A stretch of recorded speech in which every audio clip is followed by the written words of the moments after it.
তো হঠাৎ করে সেখানে একটি শিকারী এসে গেল। নদীর ধারে বসে থাকা একটি কাওয়া শিকারীটিকে দেখে ফেলল। সে সঙ্গে সঙ্গে জোরে জোরে ডানা ঝাপটাতে লাগল। কাওয়ার সেই শব্দে কুমিরটি বিপদের আভাস পেল। সে দ্রুত গড়িয়ে নদীর পানিতে নেমে বেঁচে গেল এবং কাওয়াকে ধন্যবাদ জানালো। দেখে শিকারী হতাশ হয়ে গেল। সে কাওয়ার দিকে গুলি ছুড়ল। কাওয়াটি গুলিবিদ্ধ হয়ে মাটিতে পড়ে গেল এবং মারা গেল।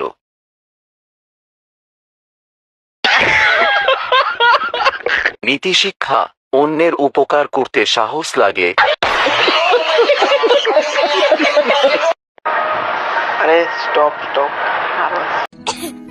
नीनी नहीं आ रही है, मम्मा चाहिए। सर्दी खांसी हो तो हम मम्मा को बहुत मिस करते हैं, पर विक्स वेपोरब हमें मम्मा के पास होने का एहसास दिलाता है। विक्स से सर्दी खांसी के 6 लक्षणों से राहत और चैन भरी नींद। कैसा है आप? सुला दिया। पीरियड